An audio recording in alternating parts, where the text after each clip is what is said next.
Patrick Jagou, Sentier d'auteur, la Jagou d'émissions littéraires produite en partenariat avec la Société des auteurs savoyards. Cette semaine, j'ai le grand plaisir de recevoir Corinne Atlan. Corinne Atlan, où êtes-vous née? Êtes-vous savoyarde? Absolument pas savoyarde d'origine, puisque je suis née en Algérie et j'ai été élevée dans les Pyrénées, donc la montagne était quand même très présente, et ensuite en région parisienne. À une certaine époque, nous sommes croisés à Chamonix. Chamonix, ça représente quoi dans votre vie? Oui, Chamonix, c'est une étape très importante pour moi, parce que j'ai vécu une douzaine d'années au Népal, et quand je suis redescendue de mon Himalaya, à la fois intérieur et extérieur, eh bien, je me suis retrouvée tout naturellement dans la vallée de Chamonix, à laquelle je suis très attachée, parce que d'abord, dans la vallée de Chamonix, la moitié, je pense, de la population a été au Népal ou au Tibet. Moi, je revenais de là-bas avec ma fille qui est à moitié tibétaine, et je me sentais dans mon élément, tout simplement, voilà, sans compter la beauté des paysages et puis cette culture de montagne, ce lien avec le Tibet. Corinne, écrivaine, à part écrire, que faites-vous dans la vie? Moi, je préfère le terme de romancière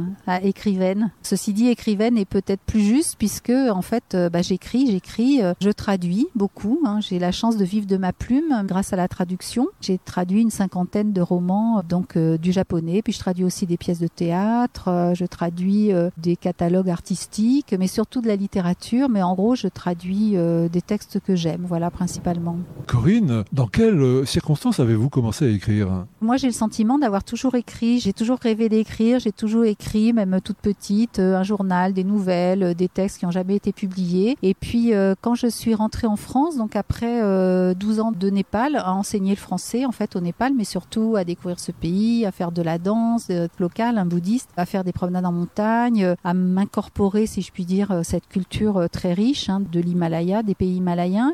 Je suis rentrée en France et là, j'avais fait, en fait, avant de partir très jeune, entre 17 et 20 ans, des études de japonais qui se sont révélées très utiles, puisque on commençait à connaître la littérature japonaise, à peine à connaître, puisque début des années 90, j'ai commencé à traduire des auteurs tels que Haruki Murakami, comme on dit en France, voilà.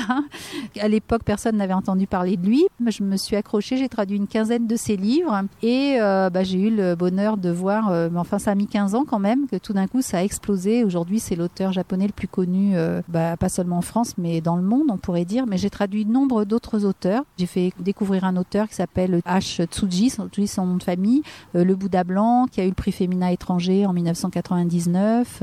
Et puis, mes propres romans. L'occasion, ça a été une résidence qu'on m'a accordée donc à Kyoto, à la Villa Kujoyama. C'est la Villa Médicis japonaise qui est magnifique. Et donc, j'ai eu la possibilité d'y résider pendant 6 mois. C'était à proximité du mont Koya, un lieu sacré du Japon, situé en pleine montagne, qui était le sujet de mon roman. Et ça m'a donné l'occasion d'écrire ce premier roman qui a été publié chez Albin Michel. Corinne, vous avez vécu 12 ans au Népal, mais je comprends que vous avez vécu aussi au Japon. Oui, je suis allée au Japon très tôt, à 20 ans, puisque j'ai commencé le japonais à 17 ans. À 20 ans, j'avais lu Blaise Cendrars aussi, qui était un de mes auteurs préférés.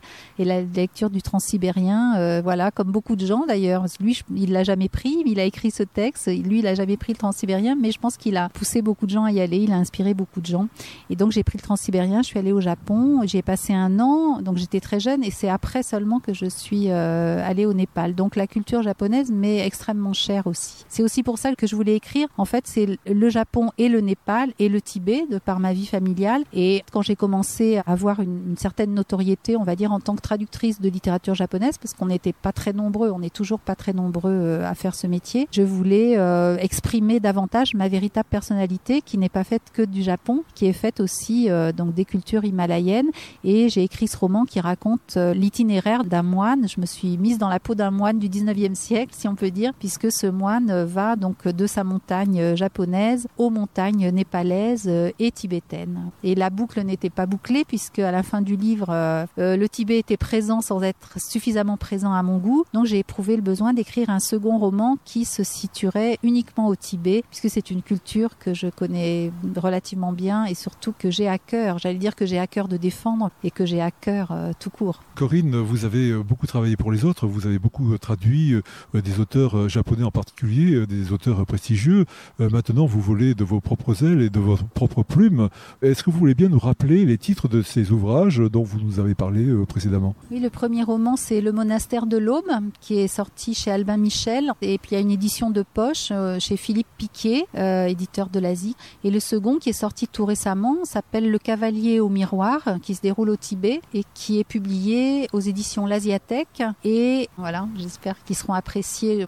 Ce sont des livres un peu initiatiques, mais des livres où la marche en montagne, en tant qu'activité à la fois spirituelle et physique, est extrêmement présente dans l'un comme l'autre. Ce sont des livres de voyage avant tout. Corinne Atlan, merci. Voilà, Sentier d'auteur, la Jagou d'émission littéraire, c'est fini pour aujourd'hui.